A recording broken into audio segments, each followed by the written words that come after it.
ಇನ್ನು ಈ ಪಟ್ಟದ ಕಿತ್ತಾಟ ಬಿಟ್ಟು ಬೇರೆ ಏನು ಕೆಲಸ ಇದೆ ಇವರಿಗೆ ಅಂತ ಕೇಳಿದ್ದಾರೆ ಶೋಭಾ ಕರಂದ್ಲಾಜೆ. ಒಂದು ಲೆಕ್ಕದಲ್ಲಿ ಮ್ಯೂಸಿಕಲ್ ಚೇರ್ ಥರ ಆಟ ಆಡ್ತಾ ಇದ್ದಾರೆ.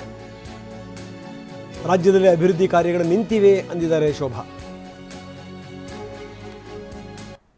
ಪ್ರತಿದಿನ ಜನ ಹೋರಾಟ ಮಾಡ್ತಿದ್ದಾರೆ. ಯುವಕರು ಅಲ್ಲೆಲ್ಲ ಹುಬ್ಬಳ್ಳಿಯಲ್ಲಿ ಮಾಡಿದ್ರು, ಇನ್ನೆಲ್ಲ ಇವರು ಹೋದಲ್ಲೆಲ್ಲ ರೈತರು ಮಾಡಿದ್ರು, ಮಹಿಳೆಯರು ಮಾಡಿದ್ರು, ಗೃಹಲಕ್ಷ್ಮಿ ಬಂದಿಲ್ಲ ಮಾಡಿದ್ರು, ಬೆಂಗಳೂರಿನಲ್ಲಿ ರಸ್ತೆ ಸರಿ ಇಲ್ಲ ಅಂತ ಮಾಡಿದ್ರು, ಅಪಾರ್ಟ್ಮೆಂಟ್ ಓನರ್ಸ್ ಮಾಡಿದ್ರೆ ಅವ್ರಿಗೆ ಧಮಕಿ ಕೊಟ್ರು, ಟನಲ್ ಅವರು ಮಾಡಿದ್ರು, ಎಲ್ಲರೂ ಮಾಡಿದ್ರು. ಇದನ್ನು ಎದುರಿಸಕ್ಕಾಗ್ತಿಲ್ಲ. ಯಾಕಂದ್ರೆ ಇವರಿಗೆ ದಿನ ಕುರ್ಚಿ ಆಟ ಆಡ್ಬೇಕಲ್ಲ. ಅದೇನೋ ಕುರ್ಚಿ ಹೇಳ್ತಾರಲ್ಲ, ಸಂಗೀತ ಕುರ್ಚಿ, ಮ್ಯೂಸಿಕಲ್ ಚೇರ್, ಮ್ಯೂಸಿಕಲ್ ಚೇರ್ ಮಾಡ್ತಾ ಇದ್ದಾರೆ. ಬೇರೇನು ಇವರಿಗೆ ಉದ್ಯೋಗ ಇಲ್ಲ. ನಮ್ಮ ಪ್ರತಿನಿಧಿ ಕಿರಣ್ ಈಗ ನಮ್ಮೊಂದಿಗೆ ನೇರ ಸಂಪರ್ಕದಲ್ಲಿದ್ದಾರೆ. ಕಿರಣ್, ಏನು ನಡೀತಾ ಇದೆ? ಯಾಕಂದರೆ ಈ ಚನ್ನಗಿರಿ ಶಾಸಕರು ಹೇಳ್ತಾ ಇದ್ರು, ಇಲ್ಲ ನೋಡಿ, ಈ ಸೂರ್ಯನ ಪಥ ಬದಲಾಗುತ್ತೆ ಅಂತ ಹೇಳಿ, ಅಂತ ಸೂರ್ಯನ ದಿಕ್ಕು ಬದಲಾಗುತ್ತೆ ಅನ್ನುವಂಥ ಮಾತನ್ನು ಅವ್ರು ಹೇಳಿದ್ದಾರೆ. ಆದರೆ ಪಥ ಬದಲಾಗ್ಬೋದು ಸೂರ್ಯಂದು, ಆದರೆ ಶಿವನ ಪಥ ಏನಾದರೂ ಬದಲಾಗುತ್ತಾ ಅನ್ನುವಂಥದ್ದು ವೆರಿ ಇಂಪಾರ್ಟೆಂಟ್. ಯಾಕಂದರೆ ಏನು ನಡೀತಾ ಇದೆ, ಮೇಲಿಂದ ಮೇಲೆ ಸ್ಟೇಟ್ಮೆಂಟ್ಗಳು ಬರ್ತಾ ಇವೆ. ಜೊತೆಗೇನು ಅಂತಂದರೆ DK ಮತ್ತು CM ಇಬ್ಬರೂ ಕೂಡ ದೆಹಲಿಗೆ ಹೋಗ್ತಾ ಇದ್ದಾರೆ. ದಿಲ್ಲಿ ನಾಯಕರು ಕರೆದಿದ್ದಾರೆ. ಏನಾಗ್ಬೋದು? ರಂಗನಾಥ್, ಕಾಂಗ್ರೆಸ್ನಲ್ಲಿ ಅಧಿಕಾರ ಹಸ್ತಾಂತರ ವಿಚಾರವಾಗಿ ಯಾವ್ಯಾವಾಗ ಅಧಿಕಾರವನ್ನು ಹಸ್ತಾಂತರ ಮಾಡುವಂತ ವಿಚಾರದ ಚರ್ಚೆಗಳು ತೀವ್ರ ಮುಂಚೂಣಿಗೆ ಬರುತ್ತೋ ಆ ಸಂದರ್ಭಕ್ಕೆಲ್ಲ ಉಪಮುಖ್ಯಮಂತ್ರಿ DK ಶಿವಕುಮಾರ್ ಅವರು ದೇವಸ್ಥಾನಕ್ಕೆ ಭೇಟಿ ನೀಡುವಂಥದ್ದು, ಪೂಜೆಯನ್ನು ಸಲ್ಲಿಸುವಂತ ಒಂದು ಪ್ರಕ್ರಿಯೆ ನಡೀತಾನೆ ಬರ್ತಿದೆ. ಕಳೆದ ಬಹುತೇಕ ನಾವು ಗಮನಿಸಿದ್ರೆ ಒಂದು ವರ್ಷದಿಂದ ಯಾವಾಗ ಅಧಿಕಾರದ ಹಸ್ತಾಂತರ ವಿಚಾರಗಳು ಚರ್ಚೆ ಮುನ್ನೆಲೆಗೆ ಬರ್ತಾ ಇತ್ತೋ, ಬಹಳ ದೊಡ್ಡ ಮಟ್ಟದಲ್ಲಿ ಆ ಚರ್ಚೆ ಆಗ್ತಿತ್ತು. ಅವಾಗೆಲ್ಲ DK ಶಿವಕುಮಾರ್ ಅವರು ಆ ದಿನದಂದೇ ಅಥವಾ ಅದರ ಮರುದಿನವೇ ದೇವಸ್ಥಾನಕ್ಕೆ ಪ್ರದಕ್ಷಿಣೆ ಹಾಕೊಂಡು ದೇವಸ್ಥಾನಕ್ಕೆ ಭೇಟಿ ನೀಡುವಂಥದ್ದು, ಈ ಪ್ರಕ್ರಿಯೆಗಳನ್ನ ನಡೆಸ್ತಾನೆ ಬಂದಿದ್ದಾರೆ. ನಿನ್ನೆ ಕೂಡ ಮುಖ್ಯಮಂತ್ರಿಗಳು ವಿಧಾನಸಭೆಯಲ್ಲಿ ಮುಂದಿನ 2.5 ವರ್ಷ ಅಥವಾ ನಾನೇ ಮುಖ್ಯಮಂತ್ರಿ, ಹೈಕಮಾಂಡ್ ಹೇಳುವವರೆಗೆ ನಾನೇ ಮುಖ್ಯಮಂತ್ರಿ ಅಂತ ಹೇಳಿಕೆನ ಬಹಳ ದೃಢವಾಗಿ ಗಟ್ಟಿ ಧ್ವನಿಯಲ್ಲಿ ಹೇಳದಂತ ಸಂದರ್ಭದಲ್ಲಿ ಆ ಸಂದರ್ಭಕ್ಕೆ DK ಶಿವಕುಮಾರ್ ಸರಿಯಾಗಿ ಉತ್ತರ ಕನ್ನಡ ಜಿಲ್ಲೆಯಲ್ಲಿ ದೇವಸ್ಥಾನದಲ್ಲಿ ಪೂಜೆಯನ್ನು ಸಲ್ಲಿಕೆ ಮಾಡ್ತಾ ಇದ್ರು.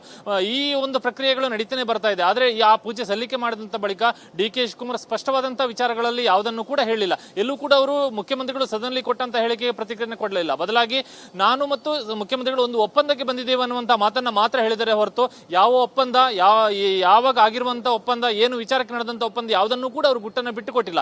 ಇಲ್ಲಿ DK ಶಿವಕುಮಾರ್ ಮತ್ತೆ ಒಂದು ರೀತಿಯಲ್ಲಿ ಗುಟ್ಟನ್ನು ಕಾಪಾಡಿಕೊಳ್ಳುವಂತ ರೀತಿಯಲ್ಲಿ ಒಪ್ಪಂದ ಅನ್ನುವಂಥ ವಿಚಾರವನ್ನಷ್ಟೇ ಮುಂದಿಟ್ಟು ಮತ್ತೆ ಆ ಕುತೂಹಲಗಳು, ಆ ಒಂದು ಕಾಯುವಿಕೆಯ ಒಂದು ಅಥವಾ ಬೆಂಬಲಿಗರ ಒಂದು ಆತಂಕ ಏನಿದೆ ಅದನ್ನು ಅದೇ ರೀತಿ ಉಳಿಸಿಕೊಳ್ಳುವಂತ ರೀತಿಯಲ್ಲಿ ಅವರು ಮುಂದುವರೆದಿದ್ದಾರೆ.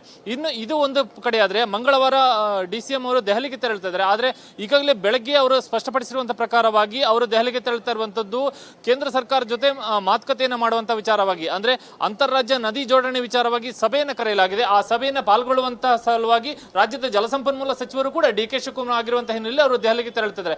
ಅಲ್ಲಿ ಆ ಸಂದರ್ಭಕ್ಕೆ ಸಭೆಯಲ್ಲಿ ನಡೆದ ಮೇಕೆದಾಟು, ಮಹದಾಯಿ ಮತ್ತು ಕೃಷ್ಣ ಇತರ ನದಿ ವಿಚಾರಗಳ ಬಗ್ಗೆ ಕೂಡ ನಾನು ಚರ್ಚೆಯನ್ನು ಮಾಡ್ತೀವಿ ಅಂತ ಅವರು ಸ್ಪಷ್ಟೀಕರಣ ಕೊಟ್ಟಿದ್ದಾರೆ. ಹಾಗಾಗಿ ಮಂಗಳವಾರದ ಅವರ ದೆಹಲಿ ಭೇಟಿಯ ಸಂದರ್ಭದಲ್ಲಿ ನಾನು ಅಧಿಕೃತ ಕಾರ್ಯಕ್ರಮ ನಿಮಿತ್ತ ತೆರಳುತ್ತೀನಿ ಅನ್ನುವಂತ ಮಾತನ್ನು ಹೇಳಿದ್ದಾರೆ.